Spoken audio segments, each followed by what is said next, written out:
네, 안녕하세요. 저는 한국디자인진흥원 혁신성장본부 서비스 경험 디자인실에서 근무하고 있는 최상준 연구원입니다. 네, 안녕하세요. 저는 한국디자인진흥원 혁신성장본부 서비스 경험 디자인실에서 일하고 있는 김도현 연구원입니다. 반갑습니다. 안녕하세요. 저는 역량강화본부 K디자인실에서 근무하고 있는 조우리 연구원입니다. 네, 안녕하세요. 저는 전략경영본부 경영지원실 인선업무팀에서 근무하고 있는 양영훈 연구원입니다. 반갑습니다. 저 실내 디자인 전공을 해가지고 방송국에서도 일해보고 공공기관 인턴도 해보고 근데 또 디자인 전공이다 보니까 그냥 디자인 관련 공공기관 찾다 보니까 때마침 또 채용 공고가 떠가지고 저는 이제 실질적으로 필드에서 뛰는 디자이너보다는 뭔가 디자인 정책적으로 이바지할 수 있는 사람이 됐으면 좋겠다라고 생각을 하고 있었는데 마침 우리 회사 채용 공고가 이제 운 좋게 떠가지고 디자인 전공을 했는데 사실 디자인 전공자가 들어갈 수 있는 공공기관이 그렇게 흔한 편은 사실 아니거든요. 근데 이제 한국디자인진흥원은 디자인을 위한 기관이기도 하고 또 마침 그때 제가 이제 이전에 다녔던 회사와 직무와 연관된 직무를 뽑았었어요. 그래서 이거다 싶어서 저도 최상준 연구원이랑 비슷하게 이제 우연히 공공기관에서 이제 계약직이나 이제 채용연 인턴으로 근무를 해봤는데요. 했을 때 6시에 칼퇴하는 모습을 보고 워라벨이 여기다. 워라벨이 나름 아무튼 좋은 회사에서 일을 하게 되었습니다. 어제 야근하셨나요? 네, 야근 하고 있죠. 네, 그러네요. 블라인드로 채용을 진행을 하다 보니까 이제 어떤 회사에서 일을 했다든지 어떤 학교에 다녔든지 직접적으로 이렇게 기술하기가 어려운 부분이 있어서 이제 그 점을 좀 주의를 해서 자소서를 쓰고 면접이나 이런 것도 준비를 했었던 것 같고요. 디자인 진흥원이니까 디자인에 관련된 열정이라 그러면 좀 너무 오래된 단어 같지만 그래도 결국에는 이제 신입 채용자는 열정을 보여주는 게 중요하지 않을까라는 생각을 합니다. 네. 사실 저희는 직무 중심으로 뽑는 이제 공고를 보면 직무 중심이잖아요. 그래서 일단 경험도 중요하지만 그 경험이랑 자기가 지원하는 직무랑 어떻게 연결시키는지가 제일 중요한 것 같은데 저 같은 경우에는 이제 저희 KIDP 홈페이지나 아니면 사업 홈페이지 같은 데 보면은 정말 자료들이 굉장히 많이 있거든요. 사업 소개서라던가 하다못해 공고문이라던가 이런 거 보면은 진짜 확실히 자기가 지원하는 사업에 대해서 파악하기가 굉장히 좋기 때문에 그거를 꼭 참고를 해서 보시고 이제 경험이랑 어떻게 연관 지을 수 있는지 고민을 해서 작은 경험이더라도 놓치지 않고 그거를 이제 직무 연관성으로 어떻게 살리느냐가 중요한 것 같습니다. 저희 채용 홈페이지상 직무기술서의 내용 중에 그 분야가 어떤 직무를 하고 있는지 그걸 자신의 경험과 경력을 잘 맞추어 보는 게 가장 서류뿐만 아니라 특히 면접 전형에서도 가장 중요하다고 생각합니다. 몇 점이시죠? 여기 전문가여가지고 좀 설명해 주세요. 네. 영어로 말씀해주세요. 저희 직무기술 채용 공고 보시면 기준이 700점이죠. 네, 700점이죠. 700점 이상 맞으시면 서류에서는 그렇게 크게 차이는 없을 거라고 생각이 들거든요.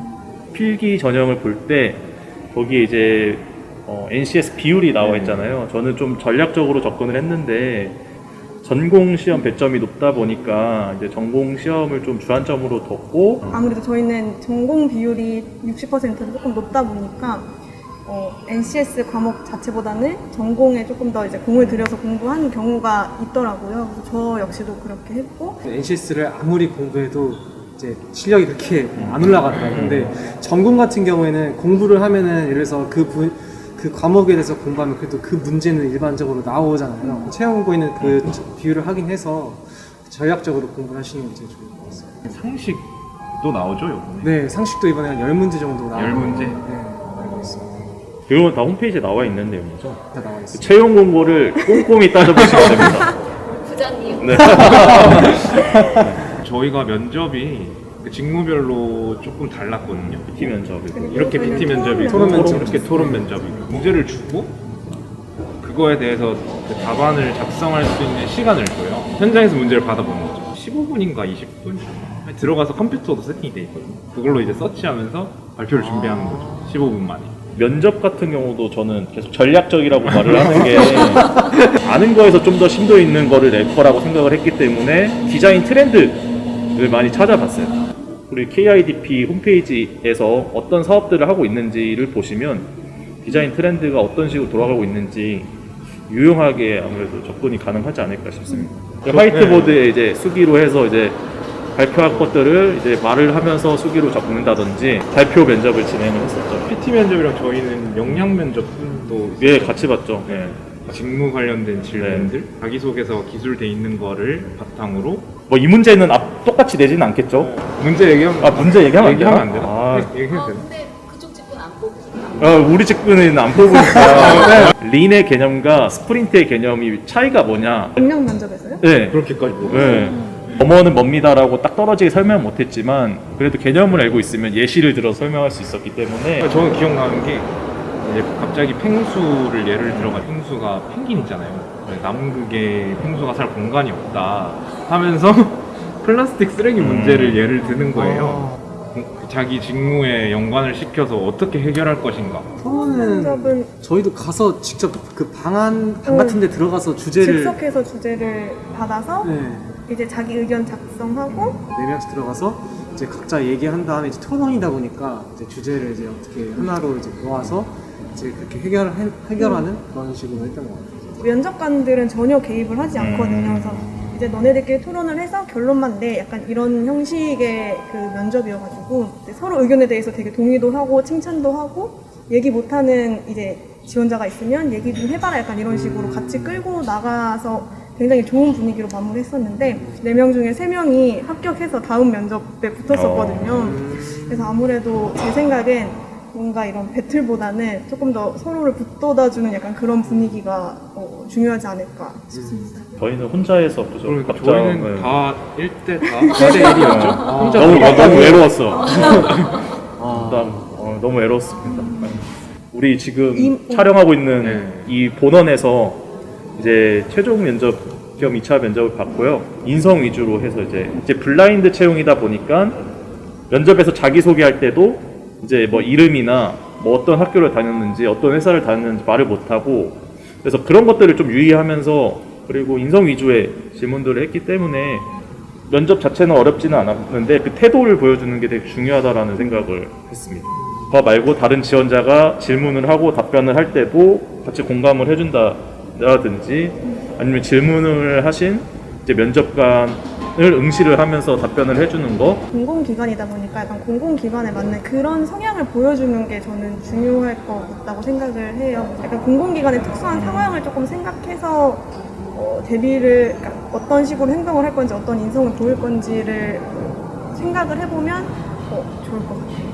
공공기관의 특성에 맞는 그런 인성 질문을 받았던 것 같은데 그런 상황에 대한 예시를 하나 던져주시면서 지원자분이 뭐이 상황에 처하면 어떻게 할 거냐 그리고 너무 정형적인 틀에 맞춰서 대답을 하는 것보다는 최종 인성 면접은 조금 자연스럽게 하는 게 더 플러스 요인이 되지 않을까 싶습니다. 답변을 외우는 것보다 외운다는 거는 결국에는 그 진솔한 자신의 의견이 아니라는 거를 생각하게 돼서 그래서 단어 하나만 이 질문은 이렇게 해야겠다 해가지고 그걸 뭐 직무와 잘 연결해가지고 그렇게 해서 답변을 하는 게 일단 근무지가 역세권인 게 주차장도 엄청 주차장도 넓습니다. 네. 네. 몇 층까지 있죠? 지하 4층인가? 지하 4층. 지하 4층? 공공기관인데 옷을 자유롭게 입을 수가 있어요. 네. 그래서 그건 진짜 좋은 것 같아요. 네. 타 공공기관은 잘 모르겠는데 약간 분위기가 그렇게 경직되어 네. 있는 분위기는 전혀 아니거든요. 그래서 뭐 옷차림도 아무래도 거기서 나오는 그런 문화일 수도 있고 말해도 돼요? 뭐 아쉽고도 좋은 걸 수도 있는데 오면 다 살찝니다. 디자인 어떻게 보면 유일의 공공기관이다 보니까 그런 책임감 같은 게 책임감은 이거 아니구나. 안 좋은 점 없습니다. 그러니까 알아서 편집을 야근이 조금 있다. 네, 그 정도. 뭐 야근도 근데 부서바이 부서인 것 같아. 부서고. 네. 근데 요즘 말로 하면 부바부라고 해가지고 요즘 말 맞아요? 맞나요? 저희 안 들어오잖아요. 아까 옆에 연구원님도 말씀하신 것처럼 열정과 책임감을 가지고 성실하게 일을 해주실 그런 분들이 들어왔으면 좋겠습니다. 국가 차원에서 또 어떻게 이제 디자인이 선도적인 역할을 할 수 있을지 고민할 수 있는 직원분들이 많이 들어왔으면 좋겠습니다. 이것저것 뭔가 많이 얘기를 한 것 같은데 사실 도움이 될 만한 팁이 나왔는지 조금의 도움이라도 될 수 있는 말이 있었으면 좋겠습니다. 특히 저희 인사팀으로서는 저희 직원들이 잘 역량을 발휘할 수 있도록 환경을 마련해서 저희 디자인 산업이 발전하는 것이 가장 중요하다고 생각하기 때문에 앞서 계속 말씀하신 그 열정이 해당 직무에 대해서 열정을 충분히 갖고 계시다면 충분히 합격할 수 있을 것이라고 생각합니다. 그래서 많은 지원 부탁드리겠습니다. 시간 동안 수고하셨습니다. 끝이에요. 감사합니다.